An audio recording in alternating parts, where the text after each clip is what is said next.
I am afraid of the dark.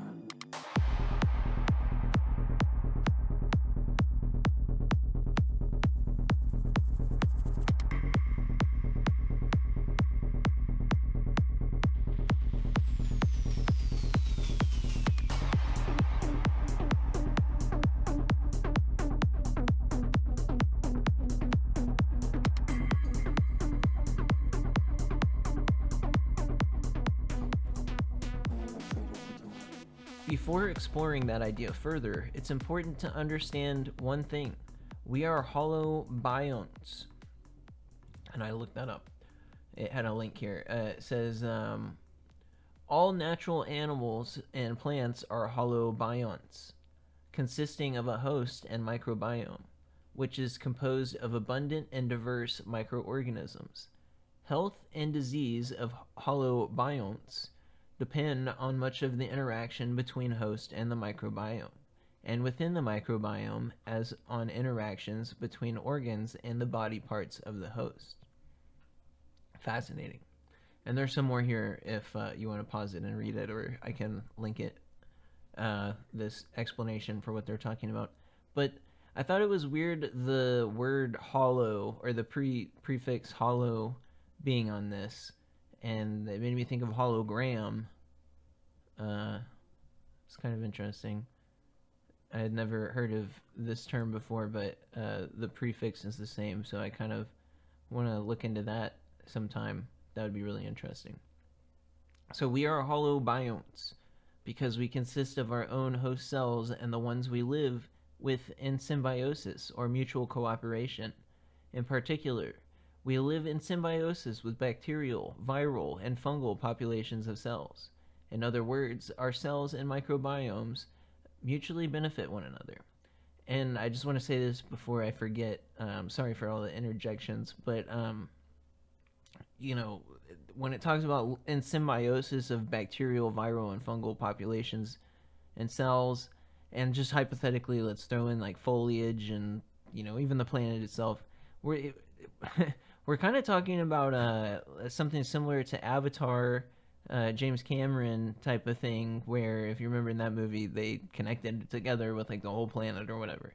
I know that was like a cheesy Hollywood example, but we are kind of talking about the exact same principle, and that might be a good visual for people to have.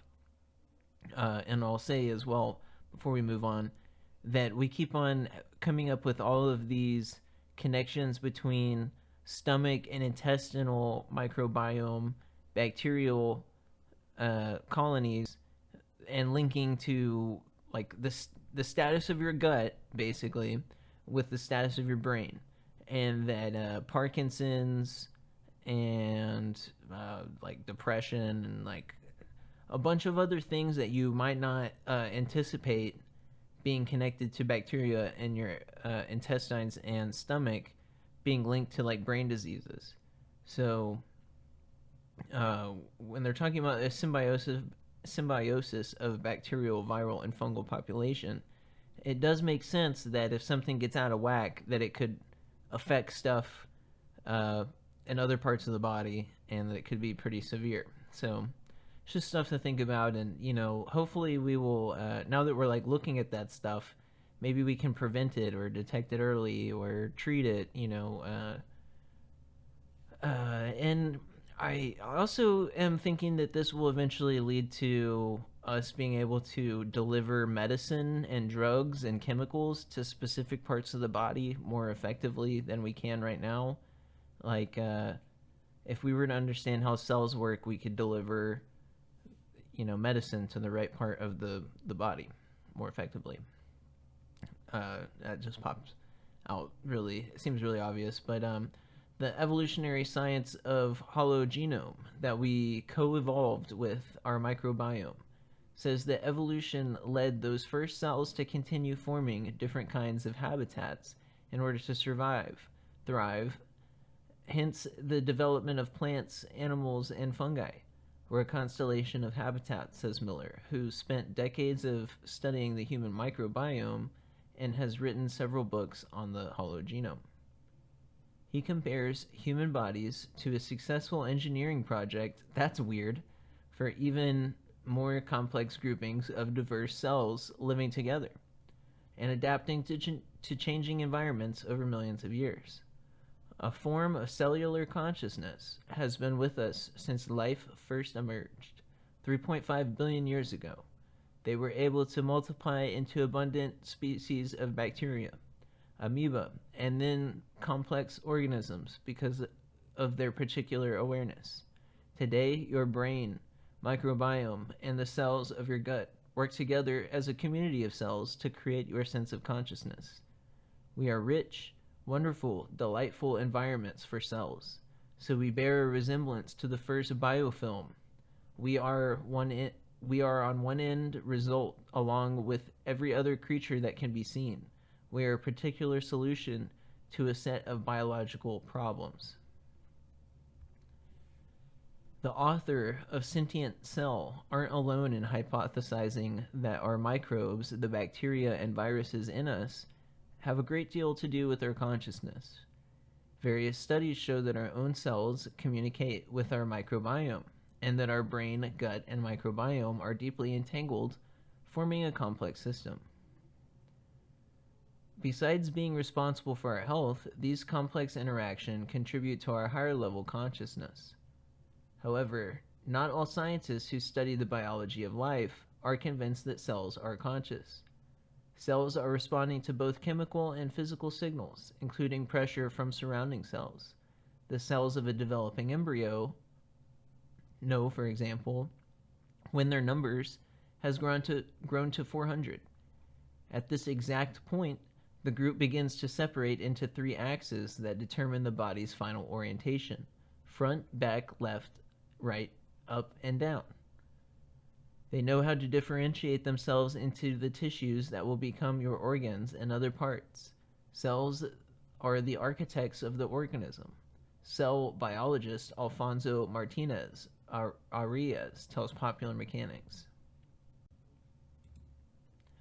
His work shows that a person's genome is a toolbox for the cell to use as it may. Yet we cannot presume that a cell's behavior is due to consciousness, says Martinez Arias, who spent 40 years at the University of Cambridge researching how a fertilized egg can become an individualized with billions of specialized cells. While cells exhibit behaviors that you could call a sort of intelligence, responding to other cells in their environment, the crux of the problem is that it's hard to define consciousness, he says. With cells, there is some kind of computation going on, with an output that can be predicted.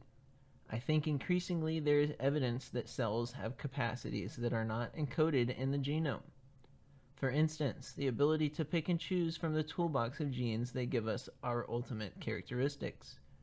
Through experiments, researchers have been able to study cell responses to different chemical and physical stimuli, such as exposing them to a chemical compound that would cause the cells to produce a different compound.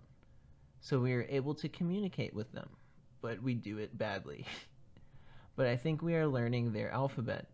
We're learning their language, Martinez says. He hopes that continuing such investigations will lead us someday to knowing what makes cells tick. Conventional resistance to labeling cells as conscious comes from defining consciousness from a human point of view. We compare our consciousness to the capacity of other animals, such as the mosquito or the lion, and the more you look, the more you realize that our form of consciousness, with its own intelligence, is different from other animals. So our view is skewed. A cell's consciousness is more elemental, a simpler form of cognition. Here's a practical reason to treat cells as conscious, Miller says. Once we realize that cells are creative and intelligent problem-solving materials, we can treat them as partners in designing better biomedical therapies and solutions. By studying their motivations and decision-making, we'll find more ways to manipulate cells, such as interrupting their processes. For example, cancer cells communicate with each other and with non-cancer cells in the body. We are finding promising cures for some cancers that break down the communication cancer cells use in their efforts to propagate and form tumors. This type of directed immunotherapy leaves patients' own healthy cells undamaged, unlike chemotherapy or radiation, which damages healthy cells. We're already taking advantage of cell behavior to engineer microbes that eat plastic. Such creative solutions in the future won't be possible if we treat cells as robots without preference. We'll even understand how to explore space better. For example, the radiation levels on a journey to Mars are too high to survive. One of the solutions could be to figure out how to strengthen our cells against dangerous radiation. Miller believes a study of how cells themselves could engineer an adaptation to radiation would help. It's fascinating. And that was the same guy from the previous article, I'm pretty sure, at least for part of it. So, yeah, we're going to move on to the rescue here. And this is for the Denver Gazette.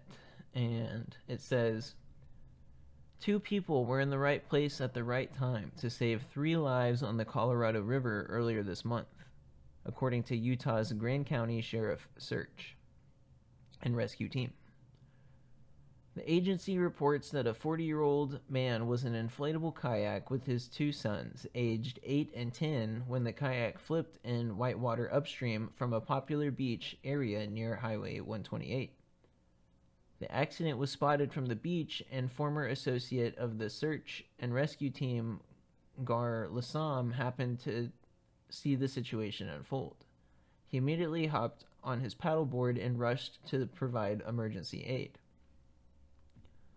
Both boys were wearing personal flotation devices, but these devices were failing to do their job. The 10-year-old had a belt back floating device that had flipped him over to put his head in the water, while the 8-year-old had a life jacket on that was too large, failing to keep his head above the water. So I guess the belt pack flotation was one that you, like some sort of device that you wear around your waist. And yeah, that seems like you could get flipped over basically just like they're saying, and then not be able to flip back over. That seems pretty dangerous.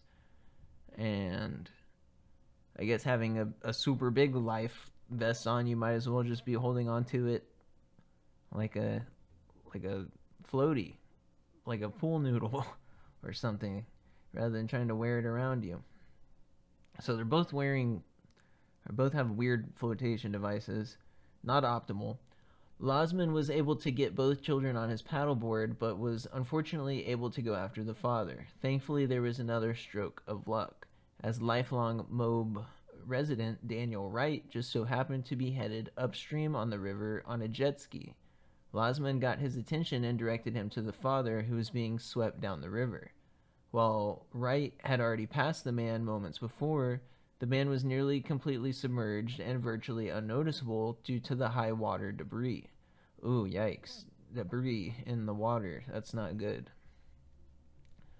Wright turned his jet ski around and found the man as he went under again, reaching out with his hand in desperation. A photo from the scene captured this moment.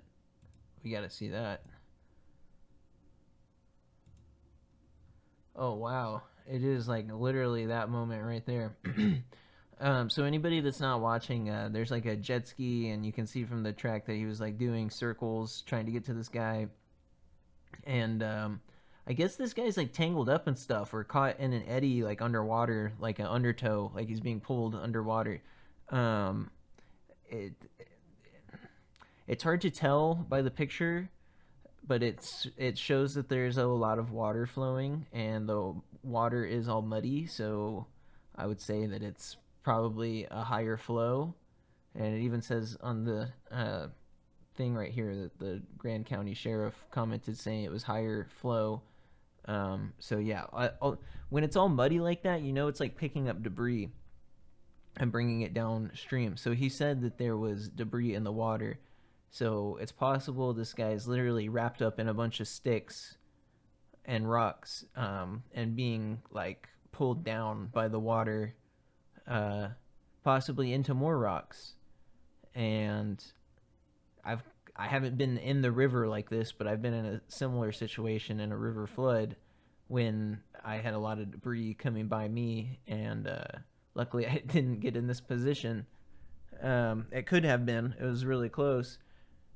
But yeah, like whenever you start having debris like that coming by, you can get the wind knocked out of you. I don't know if you've ever tried to swim when you've got the wind knocked out of you, but it's not fun. And you can get cut up.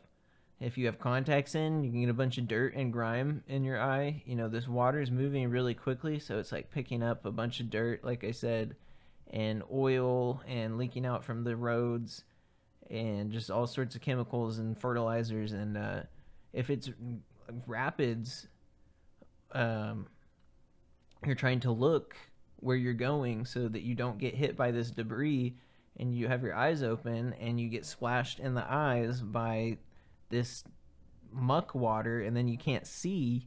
So you're like, at that point you are blind and you're running out of air and there's more debris coming, and you have to stay calm. You cannot panic. If you start to panic, that's whenever people start to get hurt. If you're ever in like an emergency situation, you should try to remain calm yourself down if possible, and just think about stuff.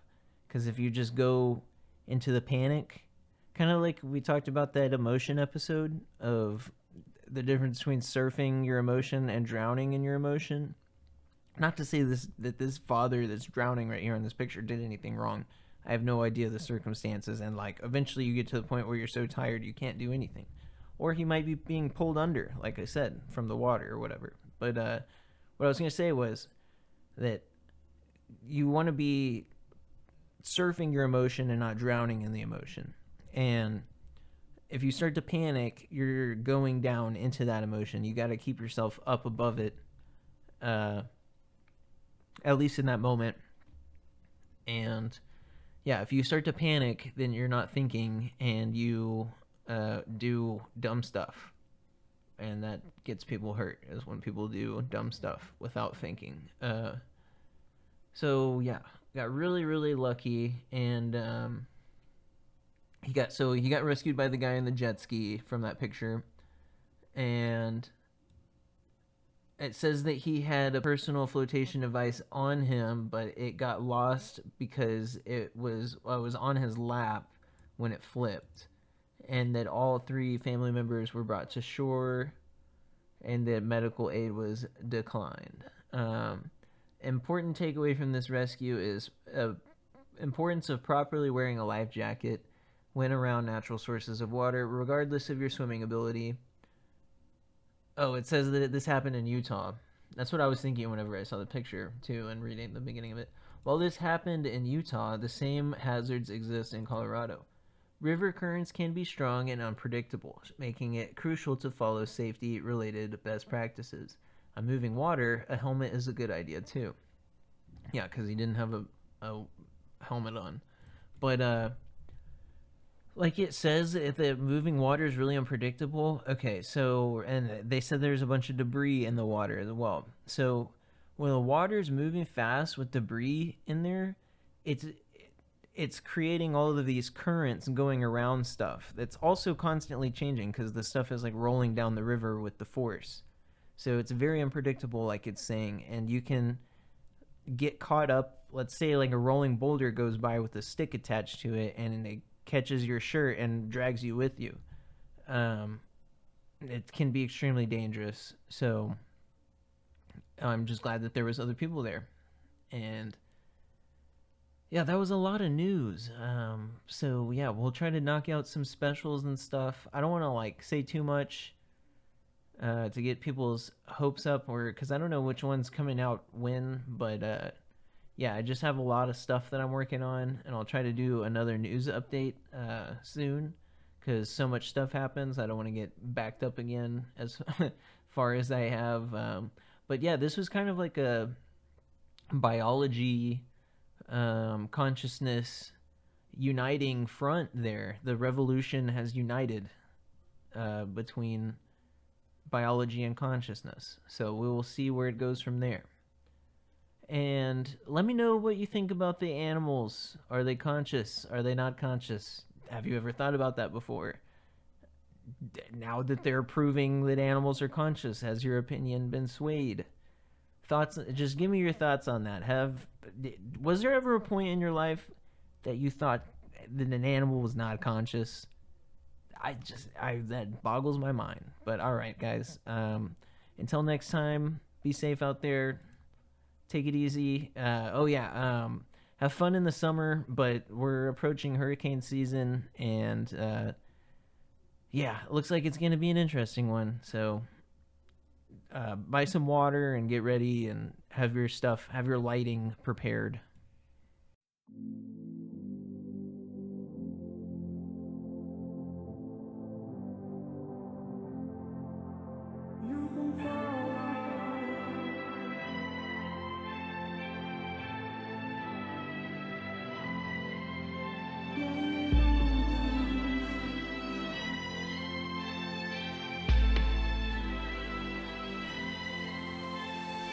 I don't rap for coins, I don't rap for coins, I don't rap for coins. If the beat hits, I'm ready to go. Don't swag just because I love rap, fuck that. I don't rap for coins, I don't rap for coins, I don't rap for coins, I don't rap for coins. Rap just because I love rap, fuck that. Turn up the boombox, I wanna hear the tape. Yes. I don't rap for coins, I don't rap for coins, I don't rap for coins, I don't rap for coins. If the beat hits, I'm ready to go. Don't swag just because I love Bulk accelerator. Bring the meter up 10 dB. rap just because I love rap, fuck that. So ready to go, don't sweat. Signal coming in clear like Bluetooth. You can follow, you can ditch it. Don't you miss out, you can reach it. It's a dual mix of actions. Nothing's wrong and nothing's right. Climb your mountains, hold the moment. Aspirations, baby, own it. No regrets, no limitations. We're the future. I don't rap for coins, I don't rap for coins, I don't rap for coins, I don't rap for coins. If the beat hits, I'm ready to go. Don't swag just because I love rap, fuck that. I don't rap for coins, I don't rap for coins, I don't rap for coins, I don't rap for coins. Rap just because I love rap, fuck that. Turn up the boombox, I wanna hear the tape. Yes. I don't rap for coins, I don't rap for coins, I don't rap for coins, I don't rap for coins. If the beat hits, I'm ready to go. Don't swag just because I love Bulk accelerator. Bring the meter up 10 dB. rap just because I love rap, fuck that. If the beat hits, I'm ready to go. Don't swag. Signal coming in clear like You Bluetooth. can follow.